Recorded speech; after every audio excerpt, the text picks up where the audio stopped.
Glória a Deus. Que bom cantar louvor ao Senhor, exaltá-lo e bendizê-lo. Como já nos foi dito, queridos, nós hoje temos o privilégio de expor.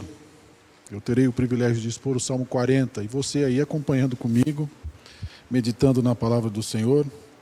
Eu peço que você, na medida do possível, deixe sua Bíblia aberta e acompanhe comigo esse período tão importante da meditação da palavra do nosso Deus.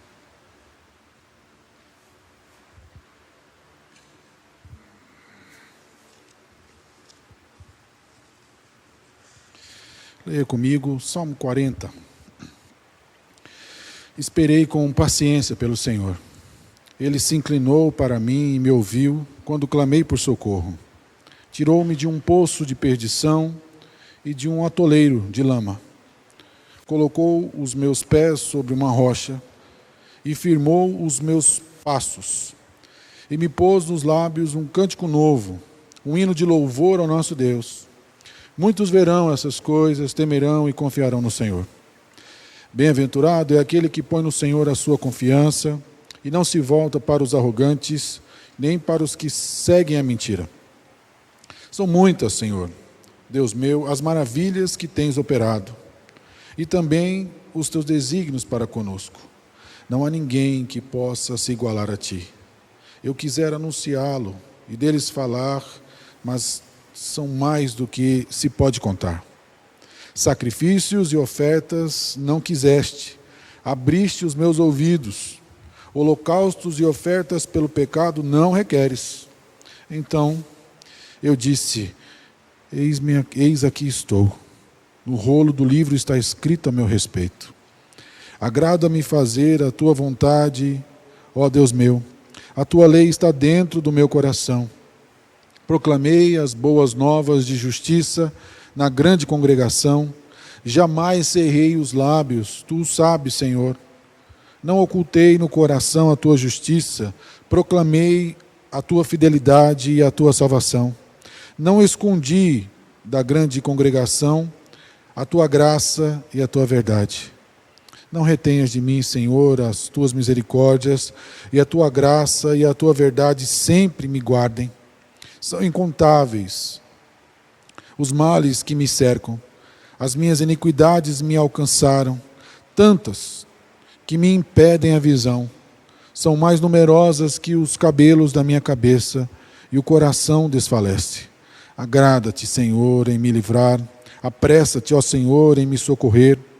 Que sejam envergonhados e cobertos de vexame todos os que buscam tirar minha vida. Retrocedam e cubram-se de vergonha os que se alegram com o meu mal. Sofram perturbação por causa da sua vergonha. Aqueles que me dizem: bem feito, bem feito. Exultem em ti e se alegrem todos os que te buscam. Os que amam a tua salvação digam sempre: o Senhor seja sempre engrandecido. Eu sou pobre e necessitado, porém o Senhor cuida de mim. Tu és o meu amparo e o meu libertador. Não te demores, ó Deus meu. Meus queridos, você já deve ter se deparado com a ideia, ou pelo menos, literalmente, pessoas que te representam. Em alguma circunstância, alguém deve ter te representado, ou alguém te representa.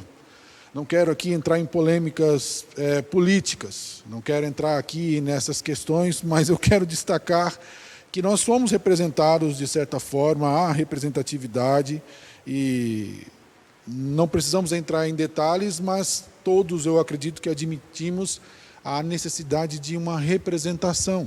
Fomos representados em determinados momentos pelos nossos pais, pelas mães, por aqueles que de alguma forma têm uma autoridade sobre nós ou um dever diante da nossa vida. Talvez você tenha a ideia já, na sua maturidade ou nas responsabilidades que você assumiu, a ideia de representar alguém. Talvez você tenha essa enorme responsabilidade, e eu gostaria de nessa noite, enfatizar com você exatamente e te apresentar o exemplo máximo de representação. que você deve almejar e que você tem como um membro da aliança, um membro da Assembleia Santa de Deus, desse povo que tem um pacto com o próprio Deus. O Salmo 40, queridos, é um salmo, até o versículo 10, é um salmo de ação de graças, de reconhecimento, um salmo da história daquilo que Deus fez. Ele é seguido por um lamento individual, até o versículo 17. E o versículo 3 ao 17, particularmente, ele é idêntico ao Salmo 70, versículo 1 e versículo 5. No entanto, alguns comentaristas querem trazer a ideia de que são dois salmos, porque a mensagem aparentemente é muito distinta, mas a essência do Salmo 40 é o entendimento de que este salmo é um salmo, de certa forma, litúrgico. É um salmo onde o rei está dirigindo o seu povo em louvor e adoração diante de um contexto claro e iminente de uma batalha, de uma guerra. Os comentaristas, na sua grande maioria, admitem essa ideia do salmo ser litúrgico e um salmo necessariamente num contexto de guerra e de batalha, enquanto o seu representante, Davi, o rei, está conduzindo o povo em adoração, em louvor a Deus, diante desse contexto onde Deus deve ser adorado, e ele deve ouvir a súplica do seu povo, deve ouvir o clamor, deve ouvir o louvor, deve ouvir a adoração, e deve vir, se inclinar e atender a súplica do seu povo, porque esse povo pertence a ele. Então, dentro desse propósito, precisamos entender e olhar essa perspectiva desse salmo, para que esse salmo seja visto de forma integral, para que nós não imaginemos ser dois salmos que foram compilados e colocados juntamente. Eu acredito na unidade desse salmo e eu quero compartilhar dele com você nessa noite sobre essa ótica, sobre essa hermenêutica. Eu gostaria de falar, queridos, dentro da temática do salmo que nos é apresentado, sobre a confiança, representação na figura do rei. O rei aqui claramente, não tão claramente, porque quando lemos, ele sempre se dirige na sua oração e na sua súplica à primeira pessoa. Mas ele está representativamente apresentando a súplica de todo o povo diante de Deus. E ele fala em nome do povo. E por isso, inicialmente, do verso 1 ao verso 3, ele apresenta um histórico dessa providência divina. Nós observamos claramente essa experiência da salvação vivida aqui pelo salmista, conduzindo o povo a lembrar e a entender: olha, Deus é por nós, Deus é por mim, Deus é com o seu povo. Ele já se voltou, ele ouviu, ele se inclinou sobre nós, ele já ouviu a nossa súplica. Pode não ser imediata, como ele coloca aqui. Eu esperei com paciência. Não veio no momento que eu desejava, mas a resposta, a atuação de Deus veio, e veio em momento calamitoso, momento difícil. Quando ele se utiliza da expressão poço de perdição, ele está lembrando aqui dessas palavras ligadas ao Sheol, à morte, à destruição. Eu estava na beira da morte e o Senhor ouviu a minha súplica lá numa cova viscosa, dando uma ideia talvez de uma doença que ele tem enfrentado, como nos salmos anteriores. E Deus ouviu a sua súplica. Deus ouviu, Deus se inclinou, Deus colocou-se diante dele para salvá-lo. E dentro desse entendimento, ele está conduzindo o povo nessa experiência nacional de Israel, se quebrantando diante de Deus, apresentando diante de Deus toda essa gravidade dessa crise, desse sofrimento, dessa necessidade de libertação que ele espera como nação e como povo de Deus. Por isso, no verso 3, ele diz: e me pôs nos lábios um cântico novo. Quando ele apresenta a súplica, e ele reconhece aqui já, nesse histórico que ele já teve com o Senhor, ele diz que essa misericórdia, que essa ação, que essa inclinação de Deus para com ele é apresentado, e o seu coração se enche de desejo de louvá-lo. Nós já falamos anteriormente que um novo cântico não é necessariamente uma nova composição, uma música nova, mas são os novos eventos que estão chegando e que estão conduzindo o salmista e também o povo a louvar e engrandecer o Senhor. É notório isso. E então ele tem toda a razão e a fundamentação de que eventos históricos da salvação são apresentados cotidianamente. Mesmo que ele cante cânticos antigos, ele canta sobre um evento dinâmico. Deus está constantemente se movendo, agindo e abençoando o seu povo. Por isso ele teme. Ele traz a ideia de temor. Muitos verão essas coisas e temerão, como uma resposta clara a esse Deus que se inclina, que ouve, que liberta o seu povo. Então esse povo deve temer esse Deus que é tão poderoso e que se apresenta diante de situações tão difíceis. Esse povo teme, esse povo confia. E talvez seja essa a ideia na apresentação inicial desse rei que é um representante diante de Deus e que confia em Deus. Ele confia, por isso ele entende e ele representa.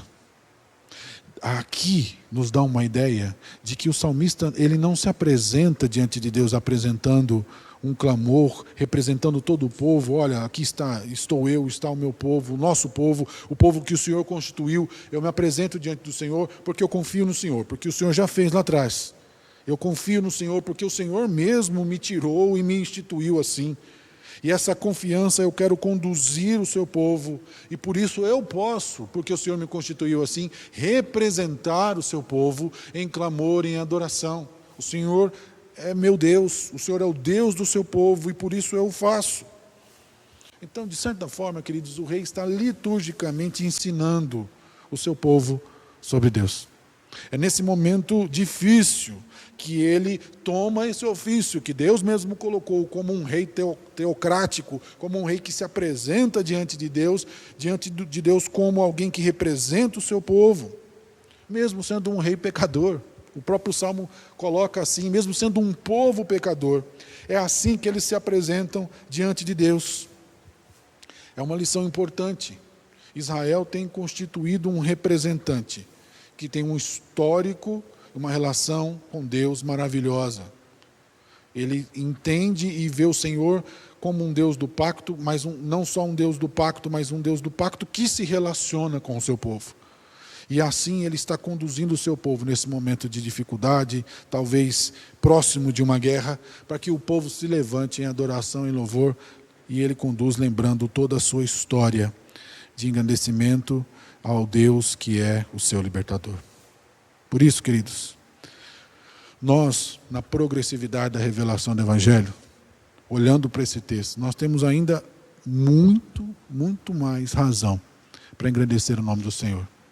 Nosso coração se enche muito mais porque, de forma completa, nós temos um intercessor, um representante diante de Deus, que é o próprio Deus, que é perfeito e que é santo, e que com toda a autoridade recebida do Pai, como o Cordeiro de Deus que tira o pecado do mundo, ele cumpriu perfeitamente o seu ofício representativo e nos garante a segurança desse povo da aliança. Ele nos garante, como firmados dentro do seu reino, essa identidade de filhos de Deus. Somos povo do Senhor.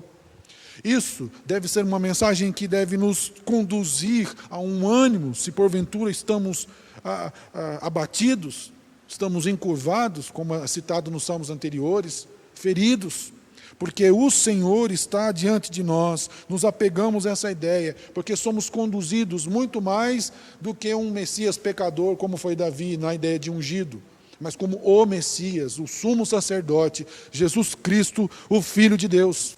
Este se inclinou, este ouviu e ouve, este nos salvou da morte e nos conduz como povo santo para a honra e glória do Senhor. É importante lembrarmos do que Deus fez. Aqui é uma experiência pessoal de Davi, e nós temos uma experiência máxima da história Salutes, da história da salvação, daquilo que Jesus fez pela sua igreja e pelo seu povo. Em momentos difíceis, é muito importante nos lembrarmos de tudo que o Senhor fez por amor ao seu povo. Em segundo lugar, esse rei representativo e confiante, ele também apresenta diante de Deus não só um histórico das ações daquilo que Deus fez, dessa experiência relacional com Deus. Mas, em segundo lugar, ele apresenta um histórico de comparação. Ele olhou para o passado e viu o que Deus fez, e parece-me que ele olha para o presente.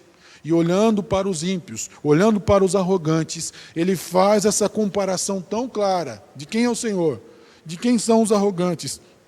Isso o incentiva, isso o encorpa na ideia de ser fortalecido em amar ao Senhor e não se deter pela idolatria, pela arrogância e por tudo aquilo que é voltado para a força humana e pelo próprio intento.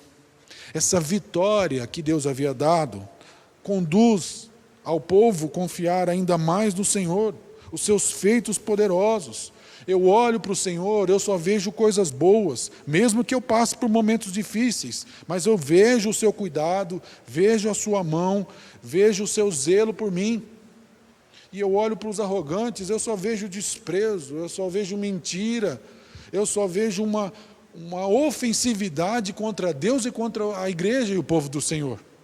Ele está vendo isso claramente. E ele se volta então para essas maravilhas do Senhor. Olha, muito feliz, bem-aventurado é aquele que põe no Senhor a sua confiança. Eu olho para o que o Senhor fez, e agora como é que eu posso confiar em outra pessoa? Ou, se não o Senhor, que é o nosso Deus, que fez uma aliança com o seu povo, que manifestou esses atos de redenção maravilhosos. O Senhor é incomparável. Os pensamentos do Senhor são maravilhosos, são manifestos nesses atos que são tão numerosos, que eu tenho vontade de falar e eu nem consigo. Como ele diz no final do versículo 5, eu quisera anunciá-los e deles falar, mas não são mais do que eu posso contar. O Senhor tem operado e feito grandes coisas. Esse é o Deus da aliança. É um Deus que contrasta tão claramente aqui nessa comparação com os arrogantes, com os que mentem, com os que seguem em ofensiva contra o Senhor. Ainda diante de circunstâncias assim, Deus tem operado. Isso é claro na máxima da relação do povo de Deus. Isso é muito claro. Isso é muito evidente dentro dessa ideia. Portanto, esse Deus que fez uma aliança com o seu povo, porque os termos estão voltando, né, à ideia da aliança, esse Deus, ele não pode ser comparado com ninguém. Não precisamos seguir a ordem social de valorização daqueles que se exaltam, que é a ideia de arrogância. O mundo valoriza, curte, compartilha, né, nas redes sociais, na sua grande maioria, aqueles que se exaltam, aqueles que se arrogam diante dos outros, aqueles que se expõem a uma ideia de serem melhores em alguma coisa, e o mundo vive nessa valorização. Nós temos o Senhor. Nós curtimos e nós proclamamos, nós anunciamos, nós claramente repatriamos a ideia a todos de que nosso Deus, nós somos o seu povo, nós amamos o Deus que se inclina, o Deus que providencia tudo o que é necessário para que o seu povo glorifique. Ninguém se compara a ti. Minha vontade, Senhor, é de anunciar e é até complicado anunciar, porque é tanto que eu não sei. Queridos, isso muitas vezes contrasta com a nossa realidade mesmo de cristãos. Talvez em muitos momentos temos essa dificuldade de olharmos para tudo que o Senhor fez, para a grandiosidade dele, e olharmos para os ímpios, para os arrogantes, para aqueles que aparentemente diante da sociedade estão levando a melhor, estão ganhando ou sobrepondo, humilhando, explorando, destruindo o mais fraco. E nós temos muitas vezes, nos é comum, essa dificuldade de olhar e ver tão claramente como salmista que Deus é incomparável, que segui-lo, que entender. E assim, nutrir no coração esse desejo, essa vontade de anunciar os grandes feitos do Senhor. Esse é o desejo. Quando ele faz essa comparação no verso 4 e 5, no verso 6, claramente, no final do verso 5, o desejo de proclamar. E no verso 6 ao verso 8, ele continua trazendo a ideia de comparação. E aqui é muito emblemático, talvez seja a parte mais emblemática desse salmo, do verso 6 ao verso 8. porque ele continua trazendo essa comparação na ideia do mero formalismo. Alguns comentaristas querem trazer a ideia de que Davi chegou ao ponto de já precocemente renunciar sacrifícios e ofertas, né, holocaustos, não precisa mais disso. Eu não acredito que Davi está falando sobre isso, mas ele está aqui apresentando claramente, num contexto litúrgico, ele apresentou as ofertas antes de sair para a batalha, e então, por causa dos pecados do povo, né, no holocausto. Depois ele também pode oferecer, no livro de Samuel, capítulo 3, 1 Samuel nos mostra isso, primeiro livro, havia oferecido ofertas de comunhão, e depois, quando ele volta, ele apresenta novamente sacrifícios adicionais.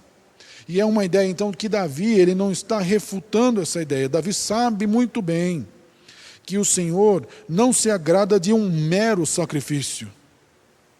Voltando-se à ideia de Saul, que Saul não foi reprovado diante de Deus porque ele desgostava-se ou porque ele tinha aversão a sacrifícios. Davi foi reprovado diante de Deus. Saul foi reprovado diante de Deus porque ele desobedecia ao Senhor. Ele não atentava. Então Davi se opôs aqui, dentro desse contexto, a esse mero formalismo de uma ideia de simplesmente apresentar sacrifícios por apresentar, por cumprimentos nacionais, de regras cerimoniais. Ele está falando de um compromisso e de uma relação com Deus que ama o seu povo e que se relaciona com o seu povo. Por isso ele se propõe a um compromisso com Deus, versículo 7. Então eu disse: eis, aqui estou. O rolo do livro está escrito a meu respeito. Há uma ideia clara aqui. Antes ele traz a ideia no versículo 6, que é importante tentar, abriste os meus ouvidos. Aqui é um pouco polêmico, porque alguns querem ligar a esse texto tão somente a ideia de Jeremias, quando os nossos ouvidos estavam tapados para ouvir, agora ele abre os meus ouvidos. Mas eu prefiro ainda, mesmo que não muitos comentaristas tratem dessa ideia, a Êxodo capítulo 21, versículo 6, na ideia daquele escravo que se coloca diante do seu Senhor, e ele já cumpriu com o período de trabalho, mas nesse período ele adquiriu família, ele adquiriu esposa, a sua relação com seu Senhor é boa. Então ele se apresenta diante do seu Senhor, e ele diz: eu não quero ser livre, eu quero continuar com o Senhor. Então esse Senhor pega esse escravo, o leva diante da porta, e utiliza-se de uma ferramenta exclusiva ou necessariamente aplicada a isso, para fazer um buraco, né, na orelha, abrir a orelha desse escravo, e esse escravo lhe pertencerá para sempre.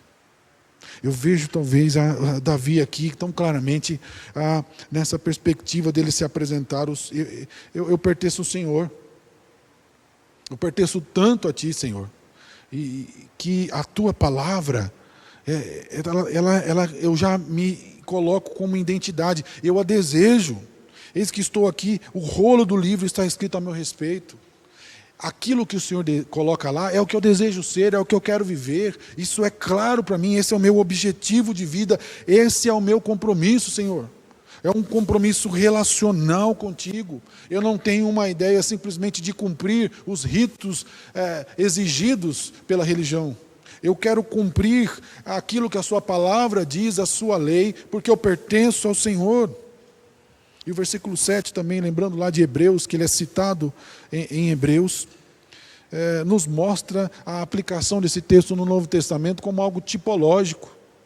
Porque assim como aqui Davi se apresenta como alguém que tem um compromisso e que quer agradar a Deus, não com sacrifício, mas com a sua vida relacional, o próprio Cristo plenamente o fez na cruz do Calvário, como sumo sacerdote, que se ofereceu como cordeiro também, para nos tirar do império das trevas e nos dar nova vida. Isso é tipológico.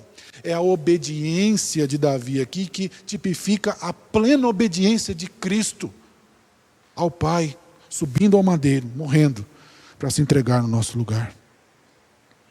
Só faz isso não quem cumpre as exigências cerimoniais, em si mesmas, mas aquele que tem o coração com a lei de Deus. Onde a lei não está mais escrita simplesmente em pedras, mas está escrita no próprio coração. O coração está cheio da lei de Deus. A lei já habita nesse coração. É somente diante desta condição que ele então se apresenta diante do Senhor. Ele se submete àquilo que ele coloca. E então ele, como ungido de Deus, dedica toda a sua oferta e tudo aquilo que é necessário diante de Deus. Ele tem esse compromisso. Ele se apresenta como uma carta escrita diante da palavra de Deus.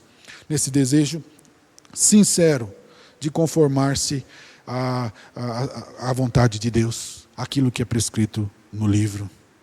Portanto, queridos, esse compromisso tão claro aqui do salmista é tão evidente na obediência, na morte e na pessoa de Cristo. Que resposta poderíamos ter diante de tudo isso?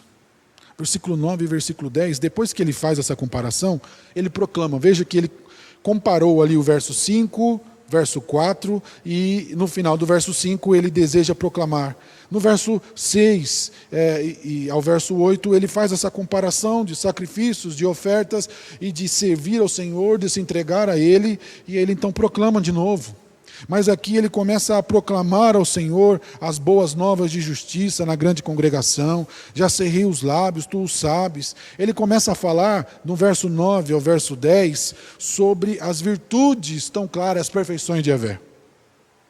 Enquanto que no versículo 3, versículo 5, ele não sabia direito nem como explicar. Aqui ele identifica as perfeições de Yahvé, que trouxe essa salvação tão clara diante dele. Agora que ele tem esse compromisso tão claro e evidente diante do povo e diante de Deus, ele quer anunciar isso.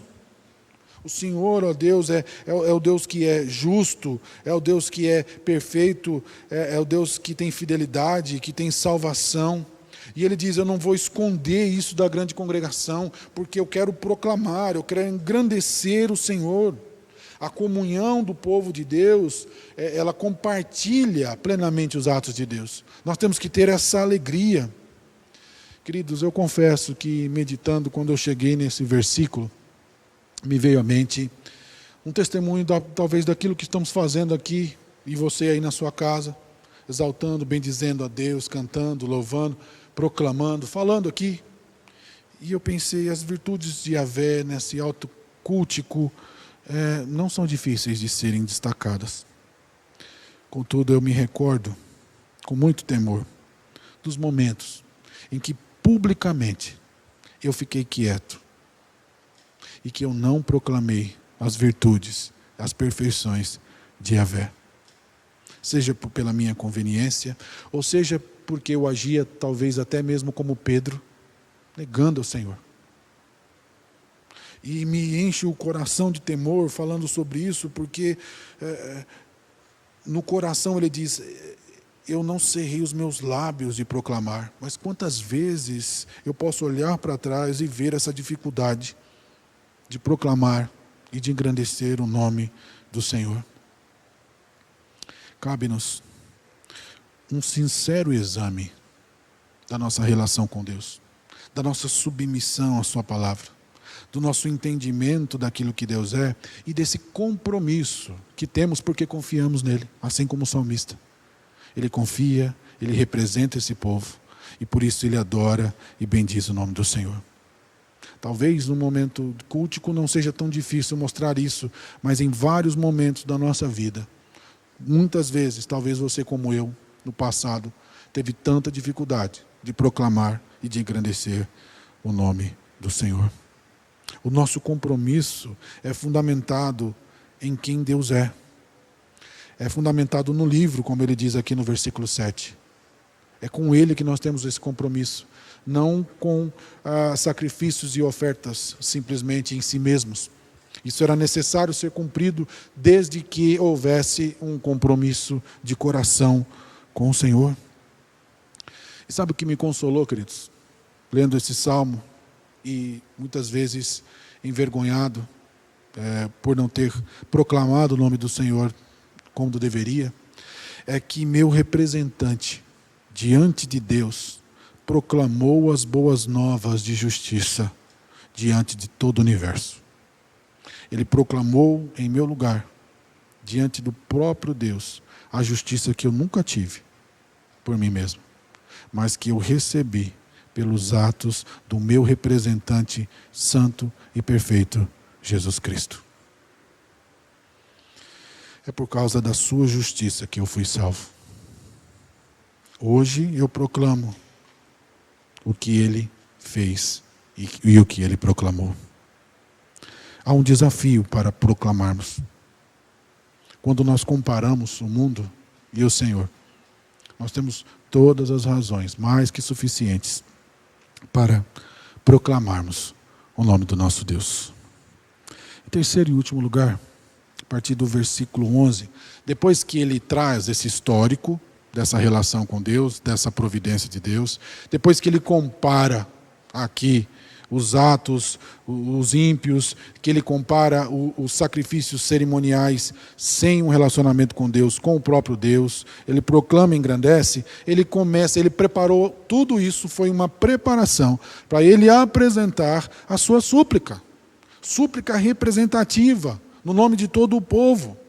É dentro dessa celebração aí que ele apresentou as perfeições de Yahvé, ele preparou essa ideia para trazer essa súplica diante do rei. Ó Senhor, tudo isso que eu proclamei, o versículo 11 aí, não retenhas de mim, Senhor, a tua misericórdia. Veja que ele não usa misericórdia lá nas perfeições de Yahvé, do verso 9 e verso 10, mas ele traz misericórdias aqui para o versículo 11. Tudo isso que eu proclamei do Senhor, eu preciso agora. O Senhor é tudo isso. Que o Senhor continue sendo isso agora, através da sua misericórdia, da sua graça, que é amor, da sua verdade. Eu sei que a situação não é fácil.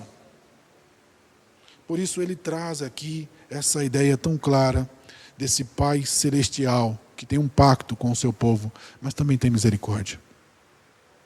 Que age com misericórdia, com compaixão, para os seus filhos. E então, diante dessa súplica, ele não nega o seu pecado.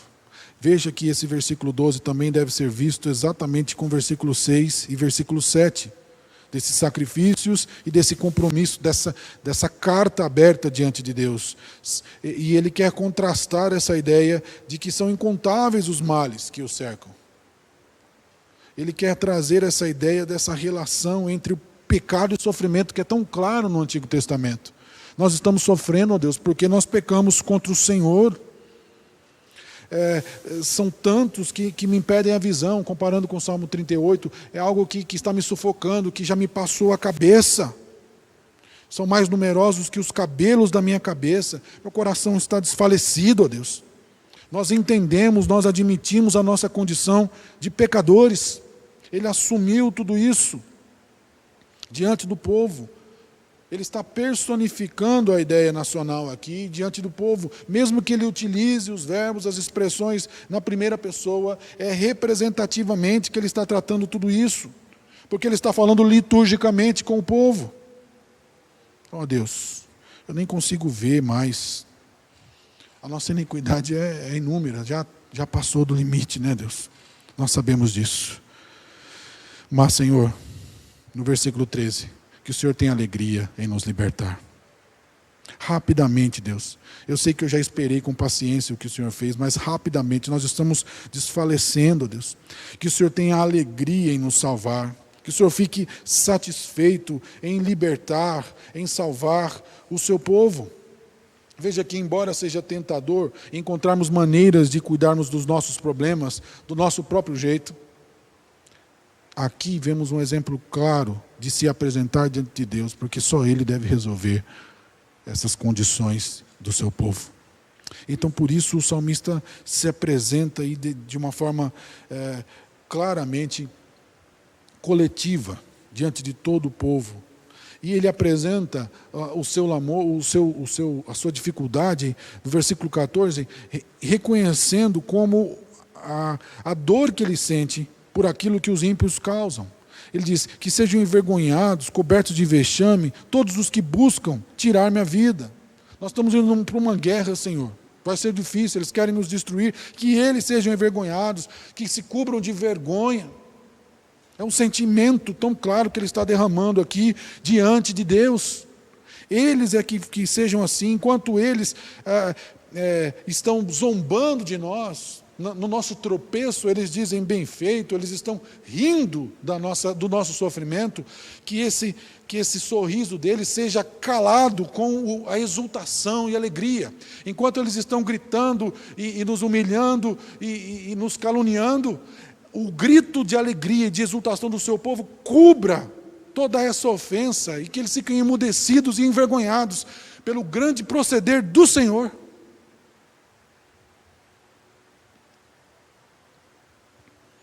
O Senhor foi libertador, o Senhor se inclinou, o Senhor ouviu, o Senhor vai continuar fazendo.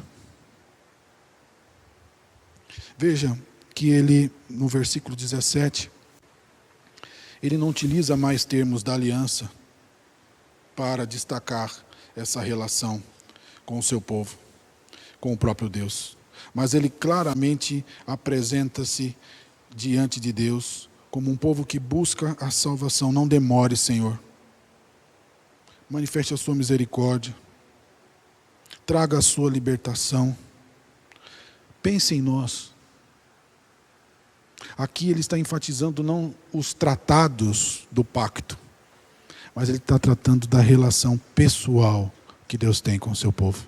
Lembra de nós, ó Deus. O Senhor é o nosso Pai, o Senhor é o nosso Deus. Nós pertencemos ao Senhor. Deus não é só o Deus do pacto, Ele é o Deus relacional. Neste pacto Ele se relaciona com o seu povo. E nessa relação nós podemos apresentar diante dele toda a nossa vida, tudo aquilo que temos enfrentado. O Senhor continua sendo a ajuda e o libertador do seu povo. E nesses momentos de crise, é imprescindível para nós nos lembrarmos disso. Ao invés de procurarmos qualquer recurso que o mundo nos apresente ou que as nossas artimanhas históricas nos coloquem, lembremos-nos quem é o nosso Deus, do que Ele já fez, do que Ele faz, do que o mundo é e da certeza do que Ele fará. Por isso eu quero concluir com vocês, queridos, nesse momento. Este salmo, ele nos conduz, você pode acompanhar comigo aí com a sua Bíblia aberta. Ele nos conduz a entender que os primeiros leitores deveriam entender que Deus havia instituído um representante que intercedia por eles. Pela progressividade do Evangelho, nós vislumbramos o Cordeiro de Deus que tira o pecado do mundo, que é o nosso representante, que é o mediador, aquele que trouxe paz onde havia guerra entre nós e o próprio Deus. Nosso histórico de libertação dado por Deus abre então a inicial dessas súplicas. Nós comparamos, nós vimos, nós olhamos para o lado, vemos apenas arrogantes, pessoas que com seus próprios meios buscam se sobrepor sobre os outros. Então nós nos apegamos a Deus. Felizes, nós confiamos nele. O nosso compromisso é pessoal e não mais cerimonial. Não posso me conter, então, diante dessa situação, em proclamar as perfeições de Yahvé. Por isso eu suplico a um Deus pactual. Eu clamo, eu exalto, eu proclamo a sua misericórdia, a sua graça. Eu admito toda a complexidade da situação que eu e meu povo me encontram. Por isso, dentro de tudo isso, eu confesso diante do Senhor a minha iniquidade. Eu claramente proclamo e clamo que o Senhor tenha alegria de trazer a liberdade. Deus, é difícil olhar para os inimigos e ver como eles se alegram em ofender o seu povo e o Senhor. Que o Senhor envergonhe os seus inimigos. Que a nossa exultação seja muito mais alta do que os vexames, as vergonhas que são expostas pelos nossos inimigos.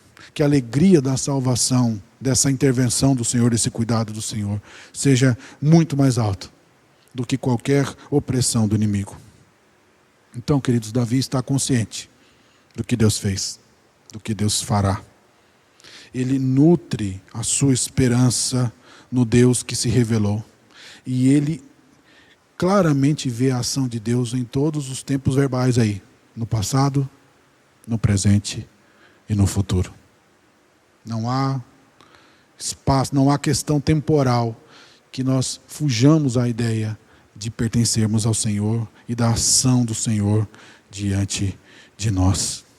É por isso que, como eu citei, Êxodo 21, versículo 6, ele se coloca ali como escravo, ele diz: porém, se o escravo expressamente disser, eu amo meu Senhor, minha mulher e meus filhos, não quero sair forro, então o seu Senhor o levará aos juízes, e o fará chegar à porta ou à ombreira, e o Senhor lhe furará a orelha com uma sovelha, e ele o servirá para sempre.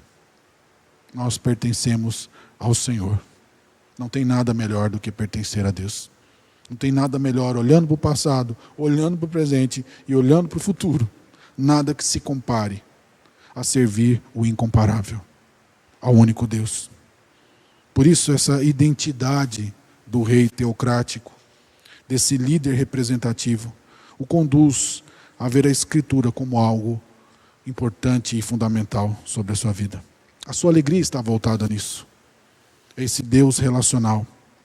Esse Deus que não limita o seu relacionamento com o seu povo através de cerimônias, mas é um Deus que fala com o seu povo, que escreve a sua lei no seu coração.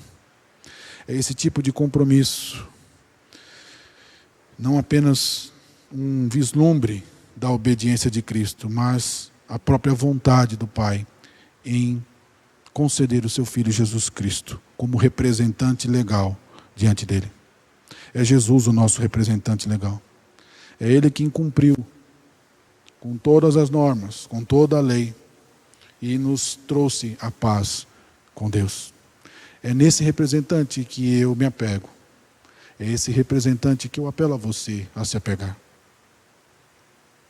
E eu nem imagino as circunstâncias talvez que você esteja vivendo difícil, mas eu conheço por aquilo que Ele apresenta na sua palavra, pelo testemunho interno do Espírito Santo, que Jesus Cristo é o Filho de Deus. Ele é a prova clara de que Deus ouviu e se inclinou, é o envio do seu Filho para nos providenciar a salvação. Que isso te fortaleça, muito mais do que qualquer outra coisa, porque essa é a razão fundamental da nossa existência. Que diante de tudo que eu e você tivermos que enfrentar, claramente, vislumbremos Jesus Cristo como nosso representante.